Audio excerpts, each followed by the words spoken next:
Hello everyone, so this is the part 2 of our topic, which is all about solving quadratic equations by extracting square roots. So this time we're going to solve three equations. So for number 3 we have 2x squared minus 32 equals 0.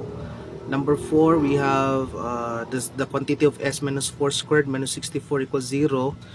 Opening number 5, which is 2 times 5x plus 2 quantity squared equals 64. So now natuning number 3. So una na itong buhaton atong i-transpose ang negative 32 sa right side sa equation. So it becomes 2x squared equals 32. After that, we're going to divide both sides by 2 para x squared na lang ang mabilin. So canceled out na siya. So this is x squared equals 32 divided by 2, that is 16. Then we're going to square root the x squared and the 16. So x equals plus minus the square root of 16. So we have x, which is plus minus 4 or positive negative 4. Then we have two values of x. So x equals 4 and x equals negative 4. Okay? So, muna ang answer sa number 3. How about number 4? So, we have s minus 4 squared, or the quantity of s minus 4 squared minus 64 equals 0. Una, i-transpose ang 64 sa right. So, it becomes s minus 4 squared, or s minus 4 quantity squared equals 64. Afterwards, we're going to square root both sides of the equation. So, the square root of s minus 4 squared, so that is s minus 4 na lang, then equals plus minus the square root of 64. Then copy the s minus 4 equals the square root of 64 is 8. So may mo siyang positive negative 8 or plus minus 8. So we have two equations. So we have first is s minus 4 equals 8. So positive ang 8. And the second is s minus 4 equals negative 8. So, naon to ni. So, transpose the negative 4 to the right. So, s equals 8 plus 4. So, s equals 12.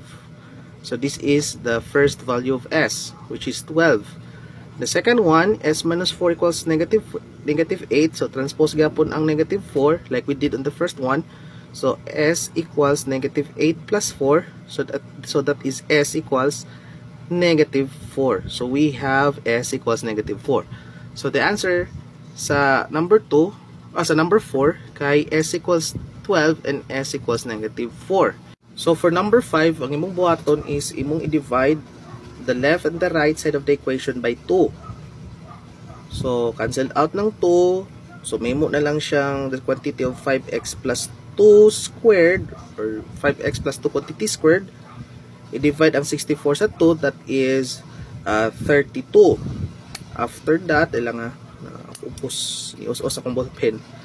After that, square root on both sides of the equation, ang left and right. So, ang mabilin na lang is 5x plus 2 equals positive negative square root of 32, or plus minus 32. So, take note guys, ang kaning square root of 32, dili na siya perfect square root. Kay wala tayong manunaan nga number nga ining multiply siyang self mahatag og 32. Okay? Unlike square root of 4. 4 is a perfect square root. Okay? Square root of 4 is 2 because 2 times 2 is 4. However, ang kaning 32 wala. But we can still extract this one by factoring the 32, in which one of the factor is a perfect square root. Okay? So all we have to do is to copy first the 5x plus 2. Pagkauman equals plus minus the square root of, ang factor sa 32 is 16 times 2. Okay, because 16 times 2 is 32. And look at this 2. Asa sa duha ang perfect square root. So ang perfect square root is 16. Because the square root of 16 is 4. So this becomes 5x plus 2 equals the square root of 16 is 4. So may mo siyang plus minus 4 the square root of 2. Okay? After that, we create two equations. The first one is 5x plus 2 equals 4 the square root of 2. Ug ang ikaduha kay 5x plus 2 equals negative 4 the square root of 2. Pagkauman, unaw na to ning unang equation, transpose na to sa right, 5x na lang mabilin sa left, equals 4 the square root of 2 minus 2. So take note, dili na siya ma-minus. Dili man sila pareha og terms. Or di sila pareha o sakto. Because di sila pareha og terms, no? So all we have to do is to divide both sides of the equation by 5. Oh, cancel out ang 5, x na lang mabilin, equals 4 the square root of 2 minus 2 over 5. So that is your first value of x. How about the second? So transpose gapon na to. So may mo siyang 5x equals negative 4 the square root of 2 minus 2. I-divide siya by 5, cancel out, x equals negative 4 the square root of 2 minus 2 over 5. So this is the second value of x. So we have x equals 4 the square root of 2 minus 2 over 5. And the second one is x equals negative 4 the square root of 2 minus 2 over 5. Okay, so that is your answer.